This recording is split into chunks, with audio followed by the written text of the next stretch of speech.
Hello दोस्तों, नमस्कार। स्वागत है आपका हमारे यूट्यूब चैनल सम्राट एजुकेशन में। दोस्तों, आज की इस वीडियो में आप लोगों को CUT PG food science and technology का previous year question paper solve करवाने वाला हूं।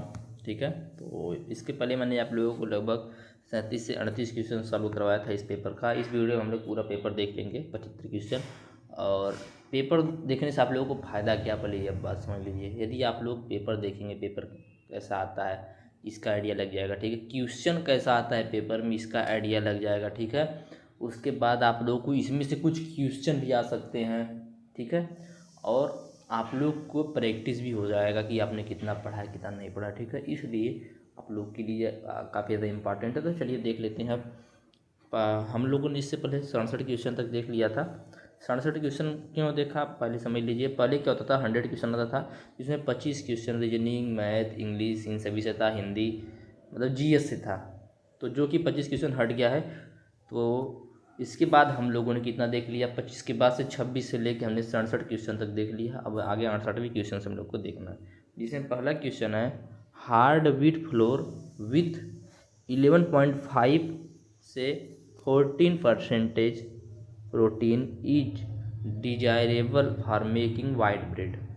दूसरा बोला है कि soft wheat flour with 2 to 4 protein content is suitable for making chemically Leivand baked product having more tender structure. एक मिनट भाई, मैं हिंदी में भी दिखाऊं, नहीं तो अभी मैसेज आने लगेगा कि सर हिंदी में बताइए। तो पहले स्टेटमेंट में बोला गया है कि 11.5 से 14% प्रोटीन की मात्रा वाला जो हार्ड व्हीट होता है वो सफ़ेद ब्रेड के लिए डिजायरेबल है। ठीक है, और अगला है नरम स्वरूप वाले केमिकल लेवेंट बेक्ड उत्पादों के लिए 2 से 4% प्रोटीन की मात्रा वाला नरम गेहूं का आटा उपयुक्त होता है। तो बोला है कि इन दोनों कथनों में से कौन सा कथन सत्य है, बताइए। क्या दोनों सत्य है, क्या दोनों गलत है? तो यहाँ पर ऑप्शन नंबर 3 से जाएगा कि कथन 1 सत्य है, लेकिन कथन 2 जो है वह असत्य है, वह रॉन्ग है। ठीक है भैया, अगला क्वेश्चन देखेंगे। Identify the chemical used for bleaching of wheat flour. जो व्हीट होता है उसमें वाइट कलर बोल सकते हैं या ब्लीचिंग के लिए किस केमिकल का यूज किया जाता है। तो किस किस केमिकल का यूज किया जाता है ऐसा हम लोग को बताना है। तो कौन सा इसका आंसर सही हो जाएगा? तो क्लोरीन डाइऑक्साइड का यूज किया जाता है। ठीक है, क्लोरीन डाइऑक्साइड का यूज किया जाता है, बेंजोइल पेरोक्साइड का यूज किया जाता है, और एसीटोन पेरोक्साइड का यूज किया जाता है। तो ऑप्शन नंबर 4 से हो जाएगा। ऑप्शन नंबर 4 ए और सी और डी, इन सभी तीनों का यूज किया जाता है। किसके लिए? ब्लीचिंग ऑफ व्हीट फ्लोर के लिए। हिंदी में देखिए, गेहूं के आटे को ब्लीच या सफ़ेद करने के लिए कौन से रसायनों का प्रयोग किया जाता है, पहचान कीजिए। तो यहाँ पर आप लोगों का क्लोरीन डाइऑक्साइड, ठीक है, बेंजोइल पेरोक्साइड और एसीटोन पेरोक्साइड, इन तीनों का यूज किया जाता है। आगे देख लेते हैं अगला question. Which of the following are the function of fat for making biscuit and cookies. Fat जो है उसका क्या कार्य होता है बिस्कुट और कुकीज़ बनाने में, बताना है। बहुत ही अच्छा क्वेश्चन है, और हिंदी में भी अभी मैं आप लोगों को क्वेश्चन दिखा दूंगा, परेशान मत होइए भाई। उससे पहले आप लोग चलिए इसका आंसर देख लेते हैं। तो इसका आंसर कौन सा हो जाएगा? इसका आंसर हो जाएगा लेविनिंग, ठीक है, शॉर्टेनिंग एजेंट और ये सेटिंग एजेंट, ठीक है, हीटिंग एजेंट। तो यहाँ पर आप लोग देख लीजिए, निम्नलिखित में से कौन सा बिस्कुट और कुछ कुकीज उत्पादन में वसा का कार्य है? तो लेवनिंग है वसा का कार्य। ठीक है, क्या है लेवनिंग, और क्या है लेवनिंग के बाद शार्टेनिंग एजेंट के रूप में, और स्वादिष्ट या पेलेबिलिटी के रूप में। एक मिनट यार, मैं कौन सा आपको ए बी और डी, ए बी और डी, ऑप्शन नंबर इसका कौन सा सही है? ऑप्शन नंबर इसका डी सही है। ठीक है, मतलब चौथा सही है। थोड़ा सा कन्फ्यूजन हो जाता है भाई आंसर की, से मिलाने में कोई दिक्कत नहीं, आप लोग मैनेज कर लीजिएगा भाई। अगला है with what is the full form from of MAP in active packaging technology. Active packaging technology में MAP का फुल फॉर्म बताना है। तो modified atmospheric packaging, modified atmospheric packaging, option number 2 is right answer. Option number 2 जो है वह सही हो जाएगा। ठीक है, आगे देखते हैं। अगला क्वेश्चन है chemical sterilisation for the packaging film can be done through width of the following method. तो इसमें कौन सा, मैं देखिए डायरेक्ट आप लोगों को राइट आंसर बताता चला जाता हूँ, ठीक है, क्योंकि इससे टाइम कम लगेगा। तो यहाँ पर ऑप्शन नंबर 4 से होगा treatment with glycol at high temperature. जब ग्लाइकॉल से हाई टेम्परेचर पर स्टेलाइज किया जाता है, कब? जब पैकेजिंग किया जाता है फिल्म का, ठीक है, वहाँ पर किस मेथड यूज किया जाता है? Treatment with glycol at high temperature. Question था, पैकेजिंग फिल्म के लिए रासायनिक रोगाणुनाशक या केमिकल स्टेलाइजेशन निम्न विधि के द्वारा किया जाता है। किस विधि द्वारा किया जाता है? तो ग्लाइकोल से उच्च तापमान पर उपचार करके। थोड़ा सा आप लोगों को नॉइस आ रहा होगा, क्या बताएं यार। चलिए अब अगले क्वेश्चन पे चलते हैं। Identify the most important objective of inner packaging या सेकेंडरी पैकेजिंग। इनर पैकेजिंग या सेकेंडरी पैकेजिंग का मुख्य उद्देश्य क्या है? तो protection of goods against water vapour light and heat. क्या है? ऑप्शन नंबर 4 से हो जाएगा जल वाष्प गर्मी और प्रभाव से उत्पाद की सुरक्षा करना ही इनर पैकेजिंग या सेकेंडरी पैकेजिंग का मुख्य उद्देश्य होता है, ठीक है। आगे देखते हैं अगला question. What colour symbol used to identify animal origin food. Animal origin food के लिए कौन सा कलर का सिंबल होता है? तो ब्राउन कलर का सिंबल होता है। Option number 2 is correct answer. अगला क्वेश्चन देख लेते हैं। वही भाई statement association of reason based question है। MAP extend the shelf life of cut red meat. और रीजन बोला है कि carbon dioxide is used in MAP to maintain the red colour of oxymyoglobin in meat. बोला है इनमें से कौन सा राइट आंसर है? 1 2 3 4 बोला है कि दोनों, क्या दोनों सही हैं, क्या एक सही एक गलत है? तो इसका राइट आंसर क्या हो जाएगा? तो इसका राइट आंसर हो जाएगा A is correct but R is not correct. Option number 3 is right हो जाएगा। अगला है identify the function of packaging. Packaging के कौन कौन से फंक्शन है? बहुत ही अच्छा क्वेश्चन है और बहुत ही आसान क्वेश्चन बोल सकते हैं इसे, ठीक है। तो कौन सा पैकेजिंग का फंक्शन है? तो यहाँ पर contaminant, machinability, protection, convenience, value addition को छोड़कर, क्योंकि यहाँ पे वैल्यू एडिशन जो पैकेजिंग करेंगे तो वहाँ पे वैल्यू क्यों ऐड करेंगे भाई? तो ऑप्शन नंबर 4 से हो जाएगा ABCD, मतलब ई को छोड़ के सब चारों, ठीक है। अगला क्वेश्चन देख लेते हैं। तो अगला क्वेश्चन है मैचिंग बेस, और यहाँ पे कुछ पॉलीमर दिए गए हैं, उनको वॉलेंटरी कोड से मिलाना है, ठीक है। कुछ पॉलीमर दिए गए हैं, उनको वॉलेंटरी कोड से मिलाना है। थोड़ा सा क्वेश्चन टफ है लेकिन कोई दिक्कत नहीं। यहाँ पे आप लोगों का दूसरा ऑप्शन सही है, पहले का जाएगा तीसरे में, मतलब HDPE में 2 वॉलेंटरी कोड होते हैं, ठीक है। दूसरा B में PET में 1 वॉलेंटरी कोड होता है। तीसरा है C तो PVC में 2, मतलब 3 वॉलेंटरी कोड होता है। और LDPE में कितना वॉलंटियर होता है? LDPE में 4 वॉलंटियर होता है। तो याद रखिएगा, पूछ सकता है एग्जाम में, इम्पॉर्टेंट है वॉलंटरी कोड। आगे देख लेते हैं। तो एक क्वेश्चन भाई, इसका आंसर ही साफ नहीं दिख रहा है, इसकी वजह से इस क्वेश्चन को स्किप कर दिया जाएगा। आगे अगला क्वेश्चन देखते हैं। Which one of the following is the prime application of conveyor dryer या बेल्ट टाइप ड्रायर, ठीक है। Which one of the following is the prime application of conveyor dryer. Prime application पूछ रहा है, प्राइम मतलब प्राथमिक अनुप्रयोग बोल सकते हैं। क्या है? किसका? कन्वेयर ड्रायर का या बेल्ट टाइप ड्रायर का। तो क्या हो सकता है? तो option number 3 foam mat drying. Option number 3 से जाएगा फोम मैट ड्राइंग। हिंदी में भी देख लीजिए। निम्नलिखित में से एक कन्वेयर ड्रायर या बेल्ट टाइप ड्रायर का मुख्य इस्तेमाल क्या है? तो फोम मैट ड्राइंग जो है इसका मुख्य इस्तेमाल है, इसके लिए मुख्य रूप से इसको यूज किया जाता है। आगे देख लेते हैं अगला क्वेश्चन, ठीक है। अगला क्वेश्चन है वही मैचिंग बेस। तो मैचिंग बेस क्वेश्चन है, तो इसका ऑप्शन नंबर 4 सही है। सबसे पहले मैं आंसर क्यों बता दे रहा हूँ, क्योंकि आप लोग यहीं से देखते रहेंगे तो थोड़ा सा क्लियर रहेगा। तो कुछ ड्राइंग कंसंट्रेशन दिए गए जो जिसका कार्य आप लोग को बताना है, जिसमें पहला है स्प्रे ड्राइंग। स्प्रे ड्राइंग का कार्य क्या है? लिक्विड लो विस्कोसिटी पास प्रेस का, यही इसका एप्लीकेशन है, मतलब कार्य है। दूसरा है फ्रीज ड्राइंग। फ्रीज ड्राइंग का कार्य क्या है? तो हाई क्वालिटी फूड। इस प्रकार से आपका ऑप्शन नंबर 4 सही हो जाएगा, ठीक है। थोड़ा सा काला गया था इसकी वजह से। ऑप्शन नंबर 4 इसका सही हो जाएगा। अगला क्वेश्चन है, the formation of any tiny order particle due to the association of the water molecule which act as an active site of the crystal growth take place during stage. तो कौन सा stage भाई? सबसे पहले मैं आप लोगों को इसको हिंदी में भी दिखा देता हूँ ताकि आप लोगों को कन्फ्यूजन न रहे, ठीक है। पानी के अणुओं के जुड़ाव के कारण एक छोटे से क्रमवार कण का निर्माण, जो कि क्रिस्टल के विकास के लिए एक सक्रिय स्थल का कार्य करता है, किस चरण के दौरान होता है, ठीक है। किस चरण के दौरान, देखिए क्या होता है ना, हिंदी में थोड़ा सा टफ लैंग्वेज इसलिए हो जाता है क्योंकि ये जो लिखा हुआ होता है ना, इसको क्या करते हैं, गूगल ट्रांसलेट से ट्रांसलेट कर देते हैं, तो इसकी वजह से थोड़ा सा टफ हो जाता है हिंदी लैंग्वेज। तो यहाँ पर आप लोगों का न्यूक्लिएशन ऑप्शन नंबर 3 रहेगा सही, न्यूक्लिएशन, ठीक है। अगला क्वेश्चन देख लेते हैं, freeze cracks are seen in foods that are frozen employing which of the following freezing technique, ठीक है।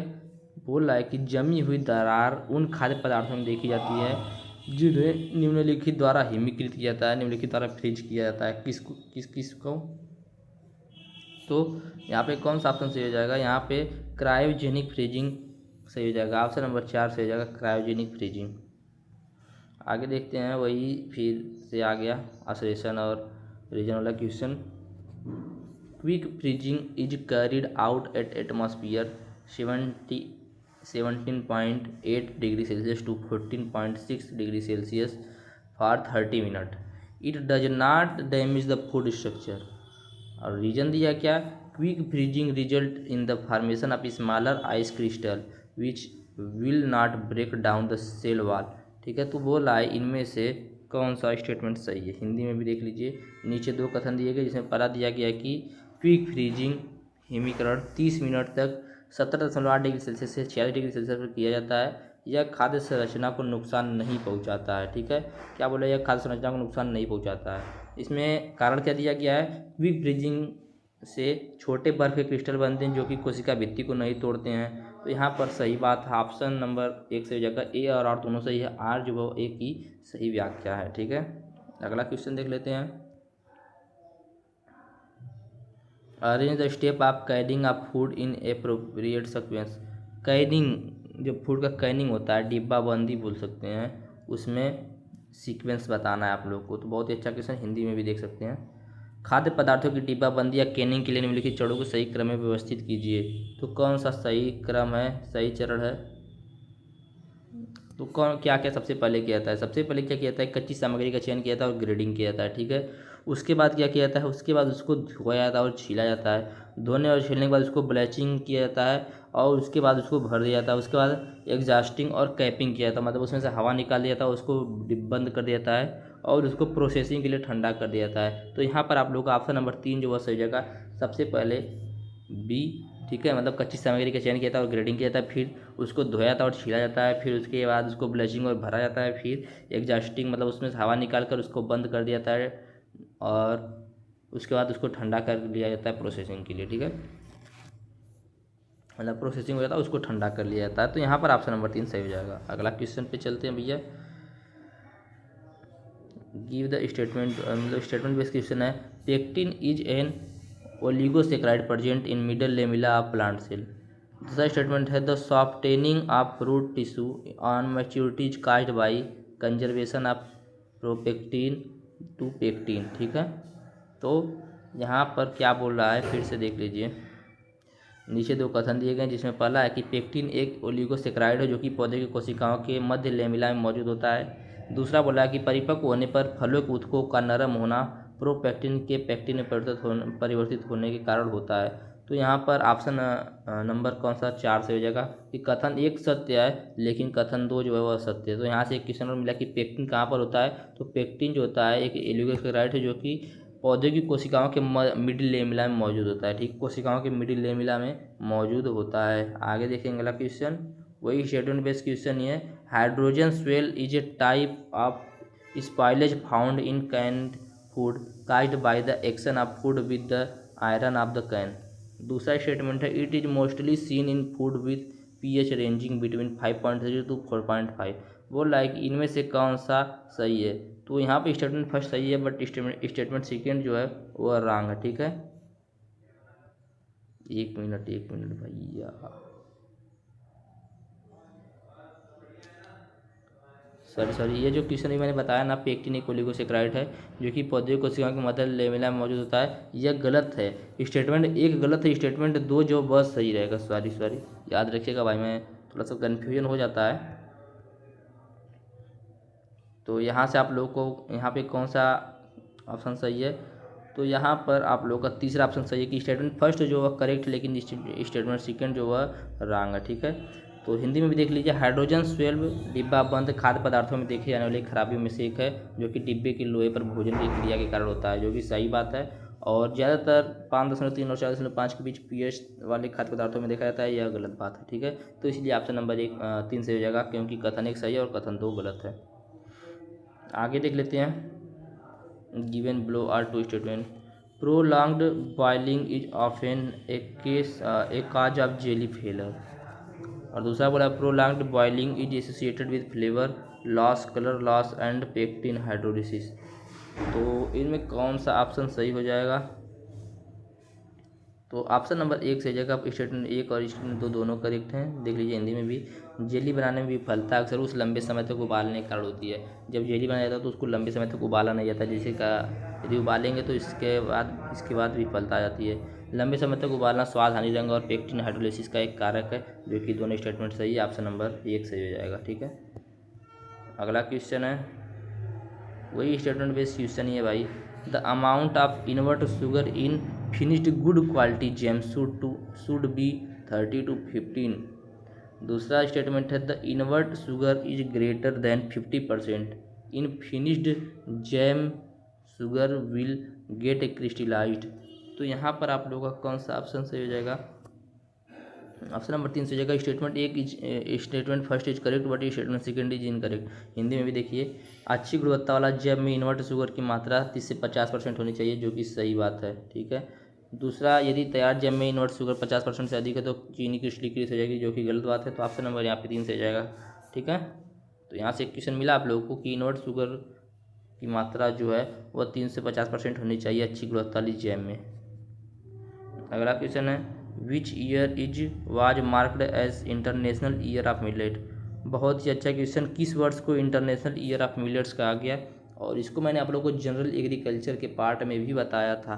तो उम्मीद करते हैं आप लोग इसका आंसर दे देंगे। फिर भी मैं बता देता हूँ, सन 2023 को इसको इंटरनेशनल ईयर ऑफ मिलेट बोला गया था। ठीक है, इंटरनेशनल ऑफ ईयर मिलेट बोला गया था 2023 को। आगे देखते हैं, Which of the following has been recognized as a non-permitted color by FSSAI। ठीक है, तो क्या हो जाएगा, बोला कि निम्नलिखित में से किसे FSSAI द्वारा गैर अनुमत रंग के रूप में बताया गया है। ठीक है, तो किसे बताया गया है भैया, रोडामाइन को। ऑप्शन नंबर 3 से जगह रोडामाइन। अगला क्वेश्चन है, वही मैचिंग वाला क्वेश्चन आ गया फिर से। मैचिंग वाला क्वेश्चन देखिए बहुत ज़्यादा है आपके पेपर में, और देख लेते हैं। यहाँ पे कुछ सब क्लास दिया गया है, यहाँ पे हीडिंग दिया गया है। तो यहाँ पे आप लोग ऑप्शन नंबर 1 से पहले ये जान लीजिए, ए का तीसरा, ठीक है, ए का तीसरा, बी का चौथा, सी का पहला और डी का दूसरा सही हो जाएगा। ऑप्शन नंबर 1 यहाँ पर सही है। अगला क्वेश्चन देख लेते हैं, what does HACCP stand for. HACCP का फुल फॉर्म समझ लीजिए, एक तरीके से पूछा है तो HACCP का फुल फॉर्म क्या होता है, hazard analysis critical control point, hazard analysis critical control point. Option number 3 is right answer. आगे देख लेते हैं अगला question, which of the following is the direct cost due to food safety accidents. ठीक है, बोल रहा है which the following is the direct cost due to food safety accident. Hindi में भी देख लीजिए, निम्नलिखित में कौन सी खाद्य सुरक्षा दुर्घटनाओं की प्रत्यक्ष लागत है। खाद्य सुरक्षा घटनाओं की प्रत्यक्ष लागत इनमें से कौन सी है, तो कौन सी है, आपातकालीन चिकित्सक देखभाल। ऑप्शन नंबर 2 आपातकालीन चिकित्सक देखभाल, इमरजेंसी मेडिकल केयर। आगे देखते हैं अगला question, arrange 5 out of 7 HACCP principle in correct sequence. Correct sequence में बताना है, ठीक है, करेक्ट सीक्वेंस में बताना है। तो सबसे पहले आप लोगों का हो जाएगा ऑप्शन नंबर 3 सही। सबसे पहले कंडक्ट हैजार्ड एनालिसिस, उसके बाद डिटरमाइन क्रिटिकल कंट्रोल पॉइंट, उसके बाद इस्टेब्लिश मॉनिटरिंग प्रोसीजर, फिर इस्टेब्लिश करेक्टिव एक्शन प्रोसीजर, फिर establish record keeping and documentation procedure. Option number 3 is right answer, 3 सही हो जाएगा। आगे देखते हैं। What is an ideal time to perform sensory analysis? What is an ideal time of perform sensory analysis? Sensory analysis की बात कर रहे हैं यहाँ पे। तो 10 AM से 12 नून तक, मतलब 10 बजे सुबह से लेकर 12 बजे दोपहर तक, ठीक है।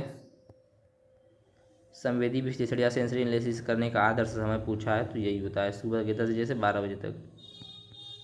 अगला है what is not a type of difference sensory test.